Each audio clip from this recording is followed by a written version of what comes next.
Israel's political system is in turmoil after the High Court issued an injunction preventing Prime Minister Netanyahu from firing Shin Bet chief Ronen Bar. This unprecedented ruling has cabinet ministers condemning the court for overstepping its authority, while others defend it as necessary oversight. The controversy comes as Hamas launched its largest rocket barrage in months from Gaza, raising questions about who truly controls Israel's security decisions during wartime. We'll examine the constitutional clash that's dividing Israel's leadership at this critical moment. I'm David, and this is the Israel Guys. Welcome back to the show, everyone. It's good to be with you all. Israel's political landscape erupted as the Israeli High Court of Justice issued an interim injunction on Tuesday that said that the Shin Bet chief Ronen Bar must remain in office until further notice. Prime Minister Benjamin Netanyahu slammed the decision. He called it a puzzling overreach that ties the government's hands. The court told the government that while the interim injunction remains in effect, it is prohibited from taking any steps to remove Bar from his position, such as announcing a replacement, and must refrain from interfering with his powers as Shin Bet chief or altering the operational dynamics between the government and the domestic security agency. All right, so for those of you who haven't been following the whole saga, let me break it down for you. Last month, Netanyahu announced his intent to fire Shin Bet chief Ronen Bar, and the Shin Bet is kind of like the Israeli version of the FBI. Netanyahu had cited a persistent loss of trust in Bar, among other things. That same week, the cabinet voted unanimously to dismiss Bar, which would be the first time a Shin Bet chief was removed by the government. So far, all seems well and good. Bar was appointed by the cabinet back in 2021 and is now being removed by the cabinet for good reason. I mean, just the fact that October 7th happened under his watch and he publicly claimed responsibility for the failure. And what man with any sense of honor, and that's kind of a lost art these days, but what man would not immediately resign from his post after such a massive intelligence failure? But we're now more than a year and a half into the war. You've publicly taken responsibility for the failure to prevent October 7th. The cabinet doesn't work well with you. The prime minister doesn't trust you. I think it's time to sit down and take the L, my boy. Also, just from an American perspective, this is a position appointed by the prime minister with cabinet approval. So it seems like the cabinet should be able to dismiss him for any reason, right? Seems to work in America for the most part, and that's a big for the most part. I'm not going to get into American politics as much as I'd love to. Anyway, to continue on, after the cabinet vote, Bar started whining, complaining it was politically motivated and a threat to national security. There's also some backlash saying the dismissal was a conflict of interest, as the Shin Bet was investigating several cabinet members for alleged ties to Qatar. On March 21st, a few hours after the cabinet vote, the Supreme Court issued a temporary injunction freezing Bar's dismissal. 10 days later, Netanyahu, in an act of defiance against the order, nominated Eli Sharvit, a former Navy commander, to replace Bar, saying, quote, "The government decides who heads the Shin Bet." All of this leads up to yesterday, where, after a chaotic 11-hour session, the court ruled that Ronen Bar must remain in office until further notice.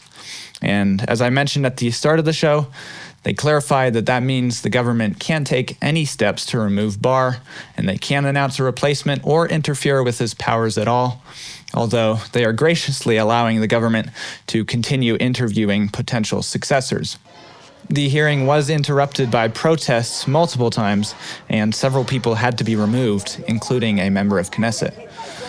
Many government officials decried the ruling as undermining democracy. Diaspora Minister Amichai Shikli said, "Until today, many Israeli citizens lived under the illusion that they live in a democracy, a country where the explicit words of the law hold meaning.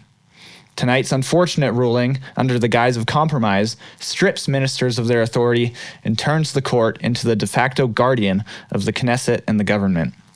At the decisive moment on every fundamental issue, it's not the law that decides nor the government's decisions, but a small group of judges that no one elected." Minister Bezalel Smotrich had this to say in response to the ruling. As far as I'm concerned, starting from the 10th of the month, Ronen Bar will be the Shin Bet chief in title and paycheck only, by virtue of the Supreme Court's interim order. That's it, and nothing more. The Supreme Court allows itself to harm the security of the country, and it is our responsibility to prevent this. I call on the Prime Minister not to summon Bar to discussions, not to work with him, and not to enter into any negotiations with the Attorney General to find an agreed-upon compromise outline. We bear the responsibility for the continued function of Israel's security, and the judge's arrogance must not tie our hands during wartime. I have to agree with the sentiment here. Although I'm not the biggest fan of Netanyahu myself, I think this issue should not be political, and the court should not be able to do whatever they please and wield their power at political opponents. And this all, of course, ties back to the proposed judicial reforms back in 2023, before the war broke out, when the government was trying to curb the all-powerful Supreme Court. You can look back at some of the videos we made on that topic if you're interested. Did you know that you can own real, authentic soil from the Temple Mount in Jerusalem? In the late 1990s, the Islamic Waqf removed thousands of tons of dirt from the Temple Mount and dumped it in the Kidron Valley just outside the old city of Jerusalem. While sifting through the soil in the years since then, Israeli archaeologists have discovered hundreds of thousands of priceless treasures and artifacts that shine a new light on all kinds of details previously unknown about the first and second temples. What's even crazier is that the leftover soil from the sifting project is now, for the first time ever, available for you to own as individually and authenticated pieces of history. From numbered and beautiful jewelry to unique jars of soil, for the first time in history, you can own a piece of the Temple Mount. What's even more amazing is that much of the proceeds from these products will go directly back into funding the ongoing sifting project in Jerusalem, paving the way for thousands of new, exciting artifacts to be discovered. Don't miss out on possibly the only chance in world history to own a piece of the Temple Mount in a beautifully packaged, one-of-a-kind piece of jewelry that bridges the gap between ancient history and the beautiful future in store for Jerusalem and the Temple Mount as a house of prayer for all nations. To find out more, visit templemountsoil.com or click the link in the description below. Use our exclusive Israel Guys discount code Israel10 to get 10% off your order. That's templemountsoil.com, or click the link below and use the code Israel10 for 10% off your order. Hamas somehow continues to fire rockets at Israel, with their largest barrage in months being launched just last Sunday. The IDF said 10 rockets were launched at several southern communities. While half of them were intercepted by the Iron Dome, a few of them made it through, and at least one man was lightly injured from shrapnel in Ashkelon.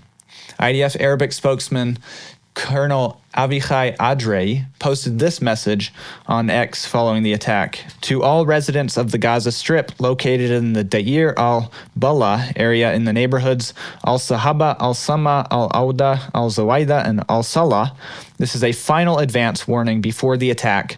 We will attack with great force every area from which the rockets are launched. Terrorist organizations, primarily Hamas, bear full responsibility for the displacement and suffering of civilians. You must move immediately south to the known shelters in Al-Mawasi. After a call from Netanyahu, who was on his way to the U.S. to meet with President Trump, the Israeli Defense Minister Israel Katz said this in a statement. I instructed the IDF to carry out a powerful blow against Hamas. We will not accept rocket fire at Israel. The IDF will continue to operate to remove any threat to Israeli citizens. So finally, Israel is taking the rocket fire seriously, and I think it's very telling that they are getting serious about the rockets. We can get a lot from this, actually. For one, it shows Israel has now basically reduced Hamas's power to nothing.